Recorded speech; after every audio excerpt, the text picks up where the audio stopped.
Assalamualaikum warahmatullahi wabarakatuh. Bismillahirrahmanirrahim. Bismillah, alhamdulillah, wassalatu wassalamu ala rasulillah, la haula wa la quwata illa billah wa ba'da. Kepada yang terhormat Ibu Masruratul Laili, SSI, SPD, MSc, selaku dosen pengampu mata kuliah Algoritma dan Pemrograman. Di sini saya Nilna Negatunuha dengan NIM 20210107033 dan rekan saya Gilang Dul Fikri Rahmadani dengan NIM 20210107030. Di sini saya dan Gilang akan mempresentasikan tentang tabel dan HTML simbol. Sebelum kita mengenal tabel di HTML, kita harus mengetahui apa itu tabel. Oke, di sini tabel merupakan salah satu elemen penting dalam sebuah website. Tabel seringkali digunakan untuk menampilkan informasi berupa daftar data. Selain itu, juga biasa dipakai untuk membandingkan antar data.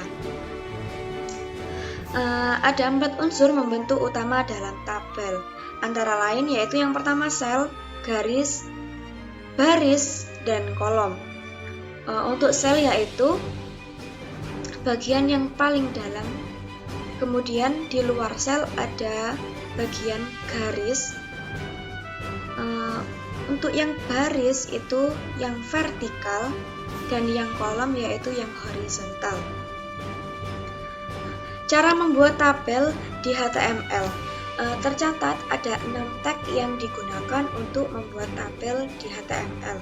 Antara lain yang pertama yaitu tag tabel, yaitu tag pertama yang wajib ditulis saat membuat tabel. Berfungsi untuk membungkus tabel.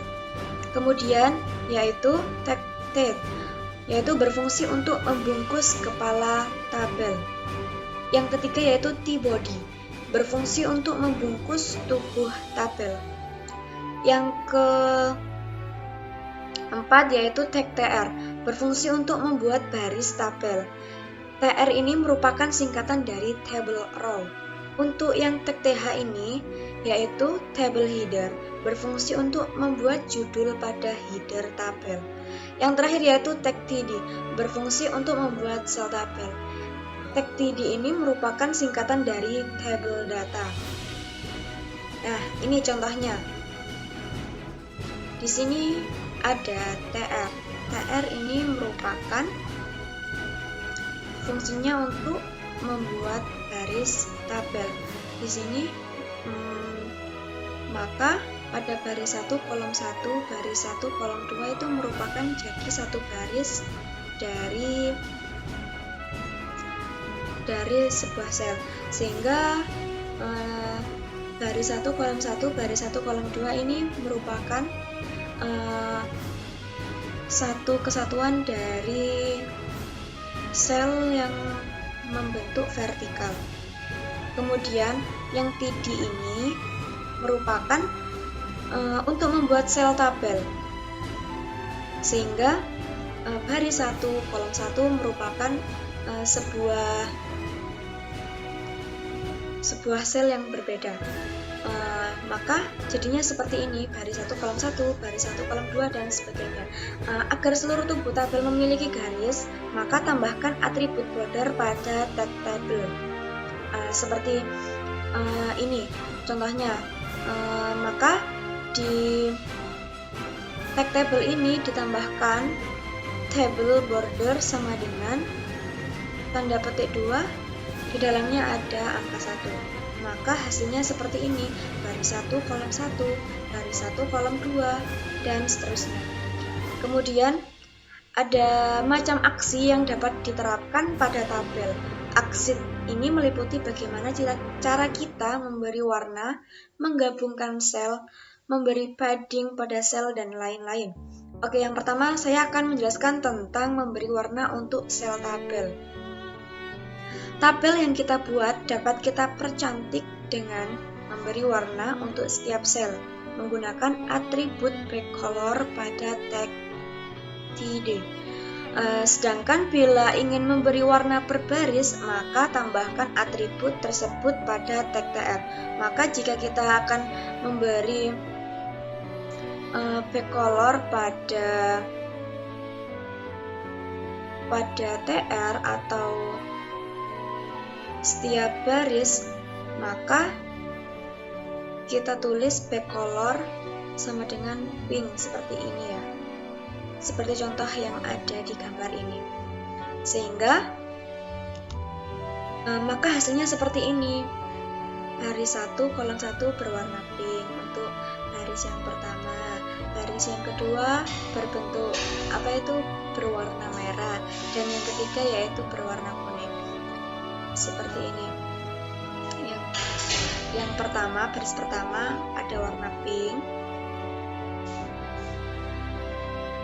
Yang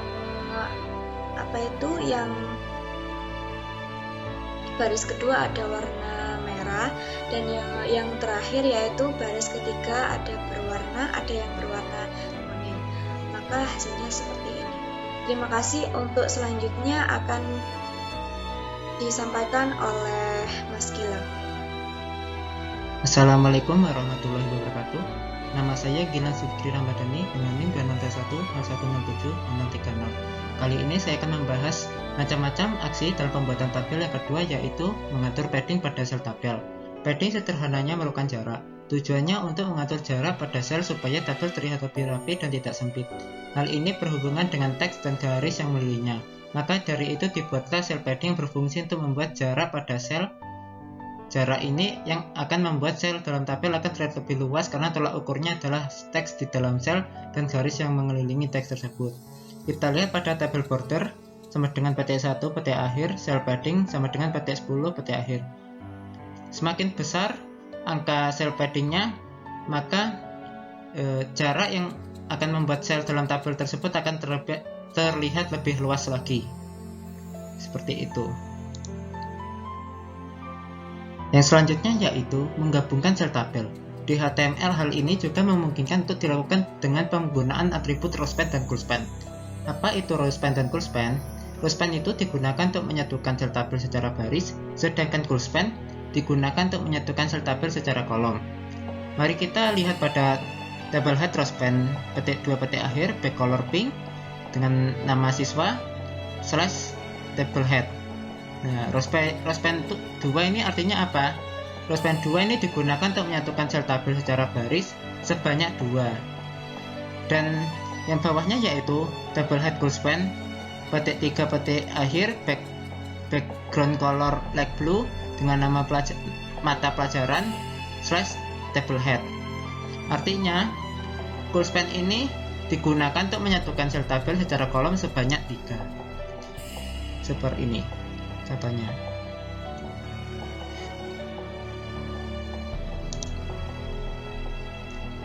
Yang terakhir yaitu memasukkan elemen lain ke dalam sel. Selain elemen teks table head dan table data juga mendukung masukan dari elemen lain seperti link, gambar, video, dan lain-lain. Untuk link, gambar, video, dan lain-lain sepertinya sudah dibahas pada pertemuan sebelumnya.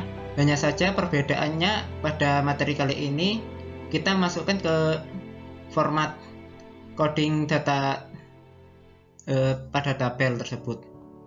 Seperti contoh di gambar ini, yaitu pada tabel data rowspan petik 5 petik akhir dengan image source-nya yaitu web logo dengan format png / tabel data.